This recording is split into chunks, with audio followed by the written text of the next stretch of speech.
Hello everybody, it's Lizzy here. Welcome back. If you're new here, Alive with Liz is all about journeying with you to encounter love, capital love because it's Jesus' love, and to live fully alive. What this means is basically a lot of different things, but first of all, for you to know that you're not alone. And with this platform, Alive with Liz, there's many parts to it, including an online community to inspire hope and to have accompaniment. And that is coming out soon. If you're interested, you can comment below. As well as really we're up to growing Home of Leisure, which is really a space to really help you encounter Jesus' love through leisure, which I'll be talking about in this YouTube video more. As well as Upspace, which is an amazing app, a health and wellness app to really help you to live fully alive through, the way you live your life, through, again, like wellness and health. For me, I do a lot of educational videos on there, as well as kind of holistic content, like this is a great makeup remover, and like a lot of different recipe ideas of like how to really eat, whole foods the way that God intended us to eat. And there's so much more content from like hundreds of creators. It's really amazing. Check it out. I'll put a link below. It is costs a little bit money because they don't use your data, or there's no algorithms like other social media platforms, which is really awesome. And lastly, if you're called to be part of this mission financially, there is a link below too. As we're getting started here, we really need financial help, so please consider donating as well. Thank you. So yes, this YouTube video is all about like if you're feeling unsatisfied, lonely, trying to receive God's love, achy, and then how slowing down and leisure really is kind of like honestly the answer, because it brings Jesus' love, which is what we all desire and need. So kind of get into that a little bit with my story. First of all is when I was in high school, I remember talking to my brother about kind of like what is the point of life. And we, heard like we have God-sized shape hole in our heart. If that's the right way to say it. We have a God-sized shape. We have a God-sized hole that only God can fill in our hearts. There we go. And it's kind of like, I remember thinking like, okay, how do I go about God filling this hole, and asking God to come fill the hole. And kind of fast forwarding to being in college and being very busy, being a part of a lot of on campus things in school and clubs and intramurals and focus, and kind of running around a lot and feeling very unsatisfied and feeling achy, like kind of like this deep pain of, I'm like, wow, like I feel also like lonely. I feel a lot of friends were letting me down, and I really wanted to date someone, but that wasn't happening. And so just feeling really kind of worn down and busy and tired out, like low-key burnout a little bit too. But more was kind of existential question though, of like, okay, like I feel so unsatisfied, and I know like only God can fill me. And for me, I like keep turning to prayer every day, and started to read a book called The Ruthless Elimination of Hurry book, which is one of my favorite books. It's amazing because it talks all about how the devil tries to get us with hurry, and like especially those who are faithful, like the devil knows that like we won't turn away from God, but he can get at us with the hurriedness, always on the run, busyness, buying things, trying to stay on top of life, whatever, like trying to do the next best thing too, which I think just really runs into our culture, which is tough because our culture is really really like really like emphasizing like as a mom, work, or just in general like work 8 to 4, and then you had to pay up your kids and go to extracurricular activities, and then you're running around all the time, quick vacations, so much vacation time.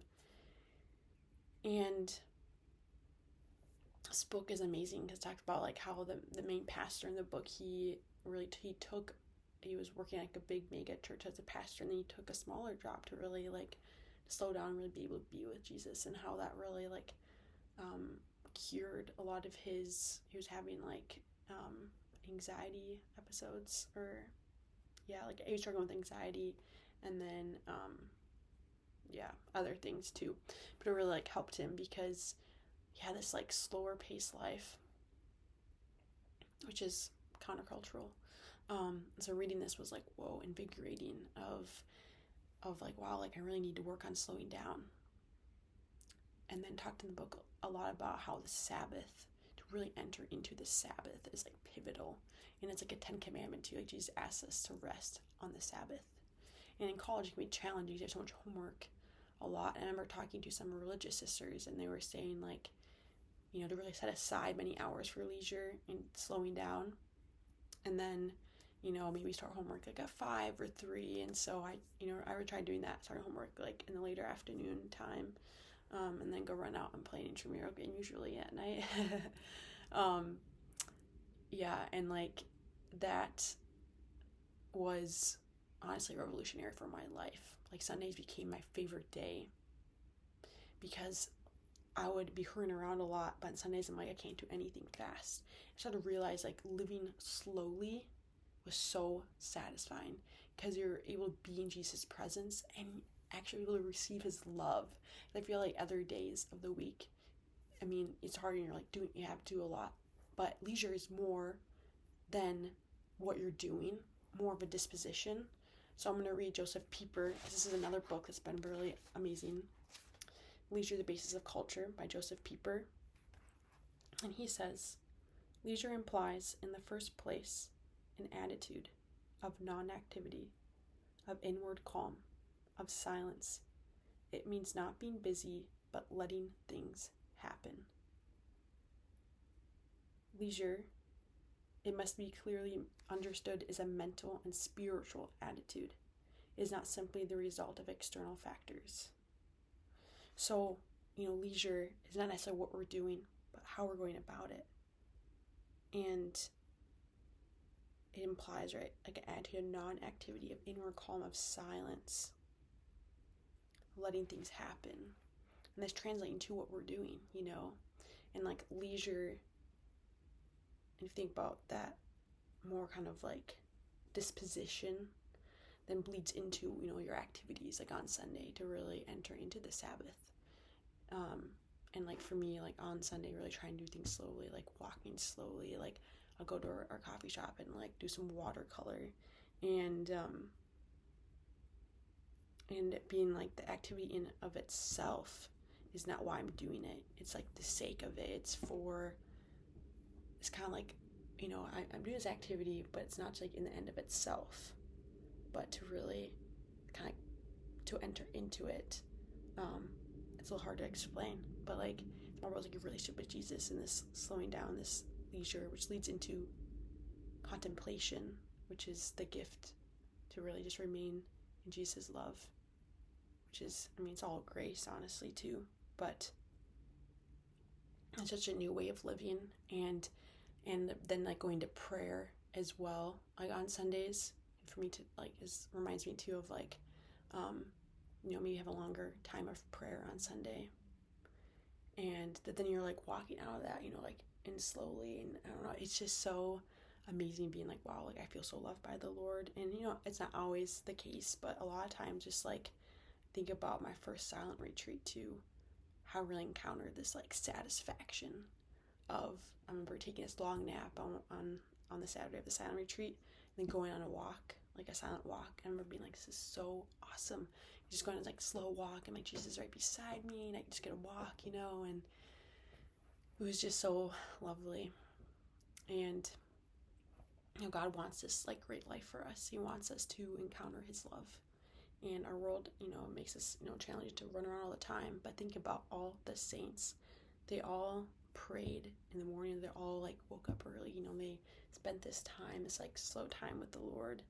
And like that sets my heart on fire, and I believe it sets your heart on fire. And that's part of this journey of, journey with you to encounter Jesus' love here live with Liz, is because to encounter his love is really to really slow down so I can actually receive it, you know. And like I think other days of the weekdays, like for me, it can be hard to like to be in silence, to like in prayer, you know. Like I feel like sometimes I'm like, especially in college, of like, you know, people be like recommend you to be like 5 minutes in silence, but like, oh, this is kind of challenging, you know. So leisure like helps you to like have more capacity to receive God. And I mean I feel like life's all about is to really have our hands open to receive Jesus, you know, like as Mary did, and then to be able to act out as active passivity, more theological terms, but through Mary's example of like receiving and then like acting from that place of receiving in forms of like peacefulness, of like not, you know, running around doing all these things, you know. And so I think, yeah, Sunday is just really beautiful. And yes, and so I challenge you this Sunday to really enter into leisure and slowing down, to really try to do everything slow. And as well to set aside, like, you know, maybe you're a parent, so I don't have like a lot of, you know, time just you alone, but maybe it's like, okay, kids, yeah, we're gonna go to the park, but I'm just gonna like, you know, be with them, and or like let's read a book, or a book that you want to read. And you know, like for me, what this kind of looks like for me on Sundays is I go to church and I try to hang out with somebody and then have like a good meal of like celebration, you know, like it's Sunday to really celebrate. And then I take some time for prayer. Usually I go to adoration. And then I love to bake. It's also a way of celebrating Sundays too. So you like bake something, listen and praise some worship music, as well as like play piano and read. And it can be, you know, sometimes be like, oh, I have all these things I want to do. But to remind myself, it's more about this being with myself, with Jesus, and with others than what I'm doing. And it can be sometimes hard to remember that for myself. And so it's kind of like returning back to that. And, you know, it's going to look messy at times. And then, yeah, that's kind of like how I go about my Sundays. Oh, and also, I mean, I love playing sports. So if there's a sports opportunity or like a walk is also amazing. And so this kind of then goes into me and my sister's mission of Home of Leisure. So my sister Louisa and I both had this like, wow, like kind of encounters with leisure and slowing down that were like, wow, this is what we've been missing in our lives. And then we, with the Holy Spirit and a few professors of mine, came up with the idea of Home of Leisure as space to cultivate an exterior space of leisure, to cultivate an interior space of leisure. Because I mean, really hard, which I know for myself, of like when you're space on Sundays, like can be really hard for me to enter into leisure on Sundays sometimes when there's obviously like people doing stuff and you don't feel very safe, or you know, just it's not very beautiful. And so like Home of Leisure is really like to hold a beautiful space, a safe space, you know, like more like a silent space to really allow you to enter into this like deeper form of being with God, and then through the activities that you're participating in. And so we've had a few events already and they've been really beautiful. I think for me the most beautiful part of it is how to be with other people in leisure, because a lot of times I feel like I'm participating in leisure by myself, but to have like other people that I am leisuring with is really amazing. And as well as I always feel like heaven just like transcends earth in those times. I'm just like, I can lean back and really, you know, enter into being, and it's just amazing. And so if you want to experience this or want to help others experience this, please consider donating to this mission as well. So we want to bring it to others, but we really need a bigger space to do this and financial means to really bring about this mission. So grateful for you for watching this, and God bless.